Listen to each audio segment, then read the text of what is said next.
Lihatlah tanaman ubi jalar yang sehat ini. Tapi, ancaman besar bisa datang tanpa peringatan. Ini dia busuk batang akibat jamur. Penyakit ini sering menyerang tanaman kita, terutama di musim hujan. Batang menjadi lunak dan layu, akar dan umbi membusuk, menyebabkan produksi berkurang drastis bahkan sampai gagal panen. Cegahlah dengan drainase baik, rotasi tanaman, dan penggunaan benih sehat. Segera hapus tanaman sakit untuk Assalamualaikum warahmatullahi wabarakatuh. Berjumpa lagi bersama saya Petani Muda D8W.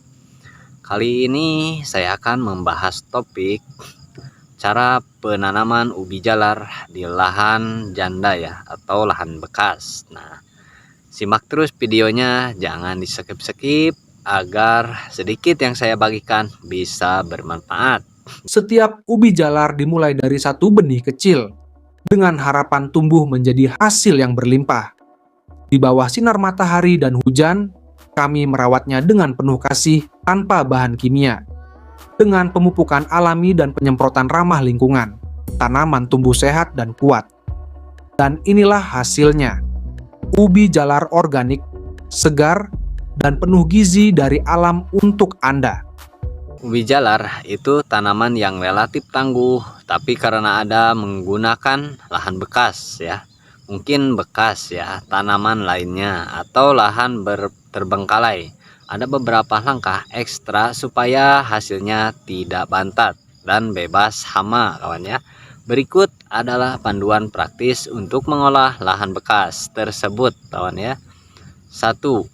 Pembersihan dan sanitasi lahan ya. Langkah pertama adalah memastikan warisan-warisan dari tanaman sebelumnya tidak mengganggu ubi jalar Anda. Babat rumput dan sisakan tanaman, bersihkan gulma ya. Dan sisakan akar tanaman lama, jangan langsung ditimbun.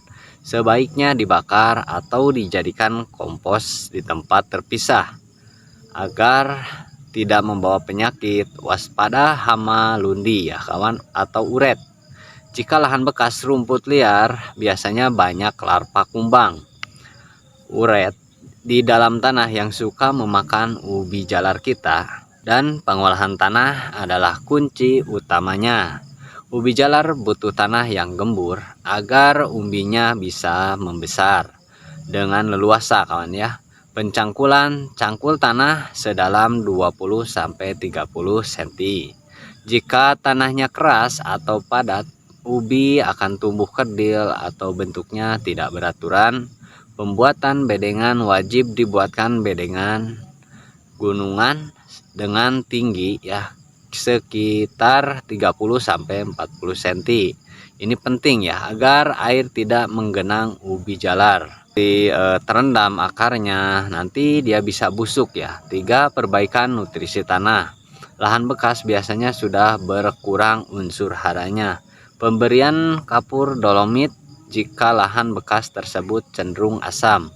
Sering kehujanan atau taburkan dolomit untuk menetralkan pH tanah. Pupuk dasar, campurkan pupuk kandang yang sudah matang kawan ya, sudah jadi tanah atau kompos ke dalam bedengan. Tips: hindari pupuk kandang yang masih baru atau masih panas ya, karena bisa memicu serangan hama boleng, penggerak umbi. Nah, seperti itu kawan ya. Dan keempat, pemilihan bibit, gunakan sistem stek batang agar lebih cepat panennya. Ambil stek dari pucuk sepanjang 20-25 cm.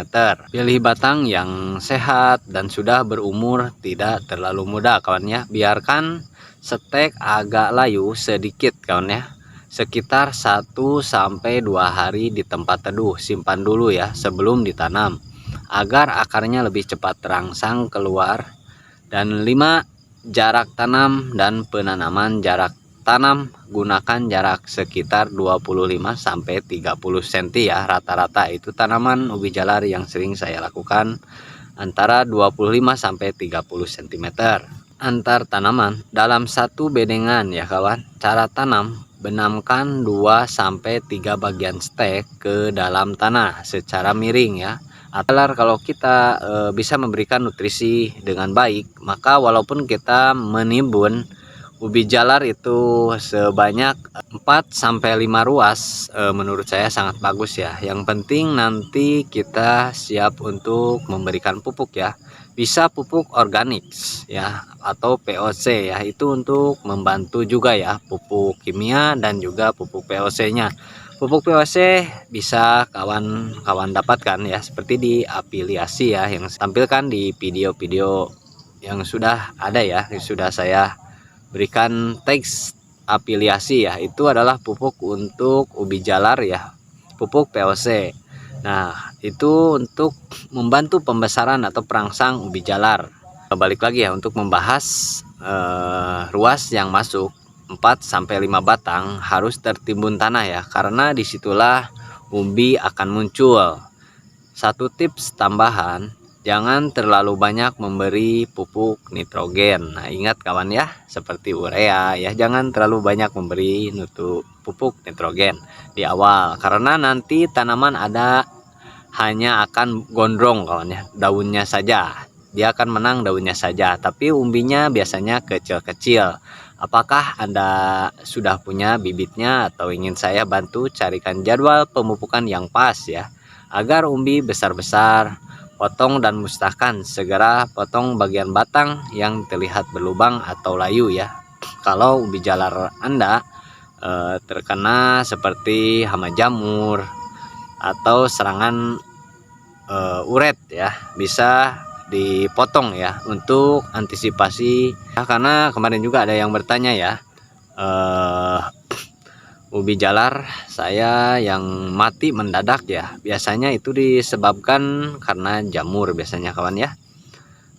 Jamur ini karena disebabkan ubi jalar kita terlalu banyaknya curah hujan biasanya, atau terlalu lembab ya, bedengannya terlalu lembab sehingga membuat ubi jalar kita dengan mudah ya terserang penyakit jamur karena terlalu lembab. Makanya sering saya anjurkan ya, agar ubi jalar kita tidak terlalu lembab, makanya kita harus sering memangkas ya, memangkas atau membulak-balikan, dan bedengannya harus agak terbuka karena biar matahari nanti masuk ya, dan itu akan mengantisipasi serangan penyakit jamur ya. Kalau yang sudah terkena penyakit jamur, ubi jalar yang ada ya, biasanya sebaiknya kita harus cabut ya, sampai akarnya kita cabut lalu kita buang atau dibakar ya, tapi jangan dibuang di tempat ya, di kebun itu nanti jamurnya makin menyebar ya ke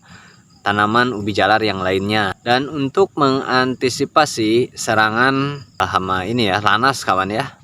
Nah, hama lanas ini biasanya masuk dari celah-celah tanah yang retak kawan ya. Nah, di situ kita harus memastikan bahwa gulutan ubi jalar yang kita tanam ini si tanahnya tidak retak-retak. Makanya kalau retak-retak segera kita lakukan tindakan penutupan ya dengan cara diuruk. Nah, agar nanti si retakan ini tidak bisa dijangkau oleh lanas itu ya kepada tanaman ubi jalar yang kita tanam ini. Karena kalau ubi jalar yang kita tanam terserang oleh lanas, maka kita sebagai petani akan merasa rugi ya, karena ubi jalar yang sudah terkena lanas pahit dan tidak akan laku dijual. Nah, itulah antisipasi untuk tanaman ubi jalar kita ya. Itu dari cara penanaman dari lahan janda atau lahan bekas sampai mengantisipasi hama jamur, penyakit jamur ya kawan, dan sampai hama lanas. Nah, seperti itu antisipasi yang saya bagikan kepada kawan-kawan.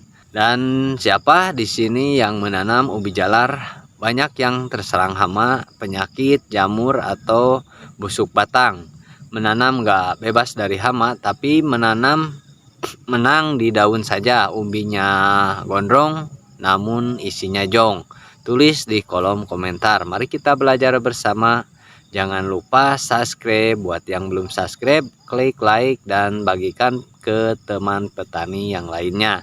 Jika video ini bermanfaat, saya petani muda D8W undur diri. Sampai jumpa di video berikutnya. Wabillahi taufiq wal hidayah. Wassalamualaikum warahmatullahi wabarakatuh. Terima kasih.